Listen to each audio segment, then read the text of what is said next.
Welcome back to the Matt Return Podcast. I'm your co-host, Zach Allen, And I'm Kaleb Boyer. and we are back after Penn State's last dual meet of the regular season, one which we both thought was going to be uneventful, and on the mat it was, but off the mat it definitely caused some ruckus because Carter Starocci went down with an apparent knee injury. We don't exactly know the timetable of his return, if he'll return at all, or if it just looked worse than it was. But before we get into the obvious issue of Carter's injury, did you take anything We away didn't at figure all anything out from new. I don't. I from don't Sunday? think. I mean, it was pretty much as expected. I don't think anyone expected them to get a single weight, regardless of who started or who didn't. I was surprised that the whole lineup wrestled. I kind of figured the seniors would go. I figured Nagao would go because he didn't wrestle the previous week. But I was surprised to see everyone out there. Yeah, and against a 2-11 team at the end of the season, I definitely thought maybe they'd send some guys out there, but at the same time, maybe they just want to get one more, dual meet experience before sending them off to the postseason. But for me, I think my biggest takeaway wasn't anything like on the mat. It was just why wrestle these dual meets at the end of the season. Edinburgh was 2-11 Yep. heading into this, and for the past 3 years, it's been at the last dual meet of the regular season has been a small non-conference school that's kind of local. Year before it was Clarion. Year before that it was Rider. 2 years before that it was American University, and it's none of them have even been remotely close. Obviously, with the state of Penn State program compared to these smaller schools, um, is there any let's just weigh the pros and cons here of scheduling a match like Edinburgh at the end of the season when you can risk something exactly like what happened on Sunday happening, where a big time wrestler gets hurt right before the postseason. In your opinion, like do the pros outweigh the cons of scheduling a team like Edinburgh? There are pros to it, but I don't think that it's worth the risk. I mean, at the end of the year, you already know where you stand. I think it's if you want another dual meet, they should probably start scheduling earlier non-conference dual meets. I know Penn State usually falls behind early with number of dual meets, usually before the winter break. They maybe have like two or three, three maybe like I mean three is like if they're having a lot. Like I just feel like it's not worth it because we saw it on Sunday. They come out, they have four pins, six tech falls, or excuse me, five tech falls, and then a forfeit. I mean, not only were they all bonus, they were all falls essentially. It wasn't even a competitive match at any point. We were just looking at it, but they had more near fall points than any Edinburgh wrestler had any points, all of them combined. Yeah, I think also I don't think one match went to the third period either. No, It was exactly what we thought it was going to be, and I agree with you. It's when you look around all these other sports, they do the same thing. Like if an NFL team has secured the playoffs and it's not going to change their home field advantage or anything, they'll rest their star players to avoid them getting hurt. Now football has people flying at each other at high speeds, but wrestling is a combat sport that's dangerous, and when you have a call like a dangerous position in a sport like that, I mean, I think you have to consider maybe not scheduling these teams, or if you do, maybe send out some of these younger guys to get some action. Now, granted, I get why seniors would want to do it. I get why these wrestlers in general would want to do it. They practice all week, really all year, and they want to show what they have, no matter who it's against, no matter if they know they're going to win or not. But I feel like it's just too much to risk, and it did catch up with them, unfortunately. on Sunday. So moving on to that, I guess, do you think, Carter's going to be good to go for Big Tens? Kale didn't really say anything after the match, and we didn't have media this week. But If I had to put money on it, I'd say probably not. I'll be completely honest with you. It looks pretty bad. He couldn't walk off without help. Couldn't put weight on his leg. I'm no expert, but it did not look good. yeah, I mean, we obviously don't know for sure until we're able to get an update whenever that is. It might be, you know, watching the Big Ten championships and he doesn't go out there. But it's definitely, you know, it's not only scary for him, but it could not that it might not matter. Carter's has the longest active win streak in the NCAA right now, but it could affect his seeding at NCAAs if he's not ready to go in what, a week and a half here. Um, I mean, he could take the medical forfeit route and just to qualify. But yeah, we'll see. Um, but yeah, should the worst come to pass, do you think Carter would run it back the next season?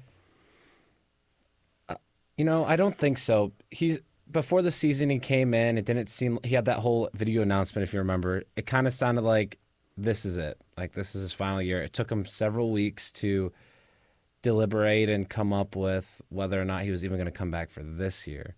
I know he wants to win 4 titles, but at the end of the day, he cares more about trying to be a world champion, trying to be an Olympic champion. And I think that's more of his focus. And he's talked about kind of being exhausted with the college life. I mean, this is what his 6th year of college, Hmm. including I think it's his 6th year.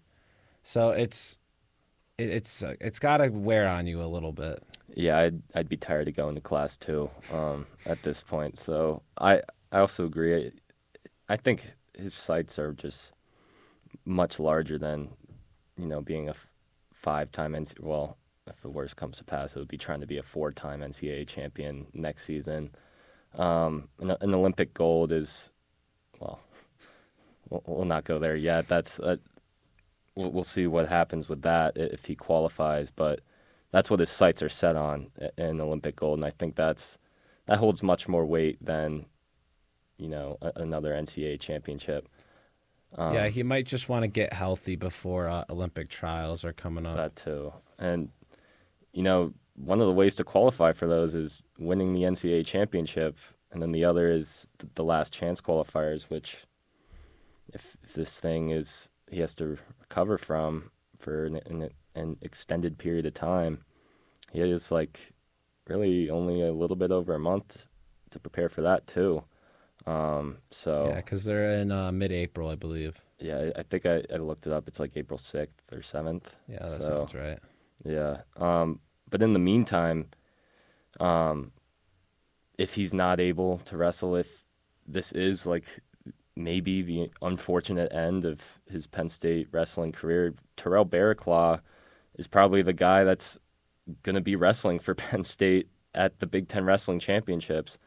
We've seen him a few times this season. In his last match, he pulled off a ranked upset against Rutgers' Jackson Turley. Do you think he can? What extent of the damage do you think he can do if his number gets called? In terms of Big Tens, Yeah, yeah.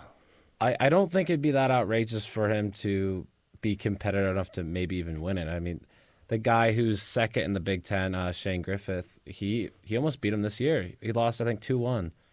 I mean, I wouldn't expect him to, but You mean win the whole thing or win one match? I meant when Win the Big Ten? yeah. I don't think it'd be that outrageous. That's I wouldn't expect it, but I would expect him to place top 4. He would qualify for nationals. I don't think that's unheard of. yeah. I don't know. I think the postseason brings out the toughest in people, and he did have that ranked win. But he'd definitely be. I think he could win one match. I don't think You don't he. think he could win like two? Maybe you don't think he could place? I think he could, I really think he could. I mean, people have talked about it all year. Like he could be like an All-American candidate in other squads. I don't think that's that crazy to He's say. he's not he's not like a bottom feeder, but I mean, I don't think we he's just gonna like. haven't like I just feel like we haven't seen enough of him. I mean, I guess we That's have seen true. he did have that a good he almost beat Shane Griffith and then he Hmm. beat another ranked guy. So I guess I agree with you. He's not a slouch. He's not going to be like the 14th seed, get bounced in two matches and leave. I mean, that could happen. I Yeah. just don't think I, I don't think he really has much of a chance maybe to win it. But I think he definitely can foil some people's plans a little bit. Yeah, I would say he's most likely to place like between. I think he'd place like somewhere between like 5 and 3, a third rather. A podium finish. Yeah, I do. I do think a podium finish is like. I guess he could lose out, like you said. Everything's in the cards for him, but I would expect him to finish on the I was going podium. to say like 6 to 10. You think so? That low?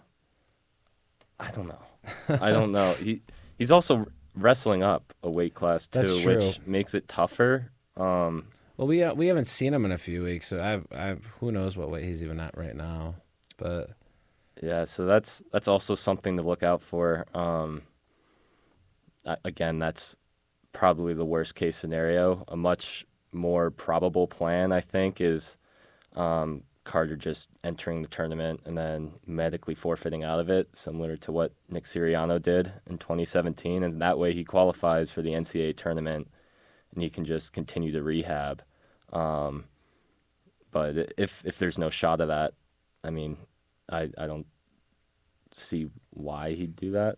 Again, he is very competitive and he has had success, winning national championships with injuries before. I think Cale Sanderson said after Sunday's match that he won 2 years ago or last year with like yeah, a broken hand, yeah, he had a broken hand a couple years which ago.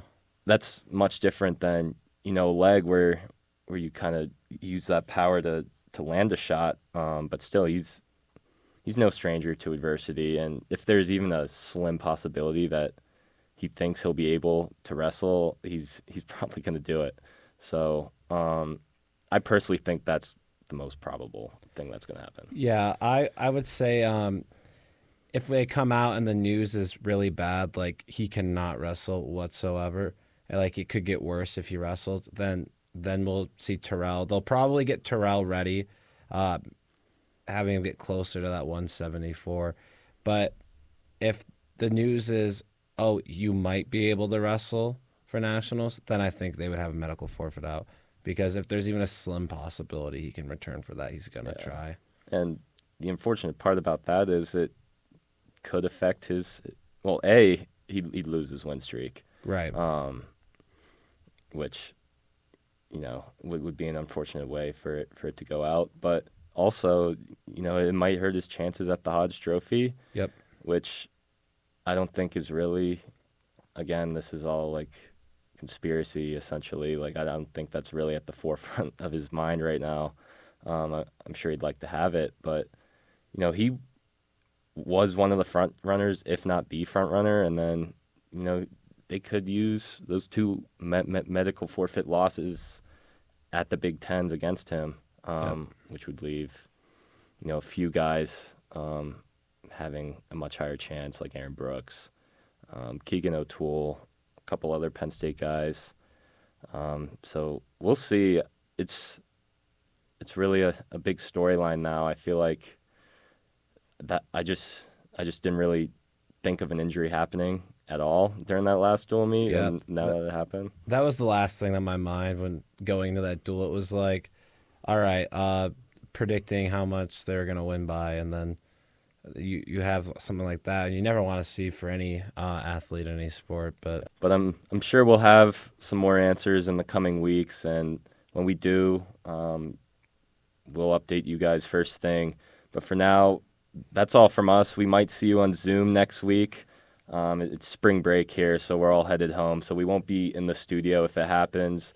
We might record one on Zoom, especially if there's news that comes out surrounding Starocci or really anything else. But for now, I'm your co-host, Zach Allen. And I'm Kaleb Boyer. Peace.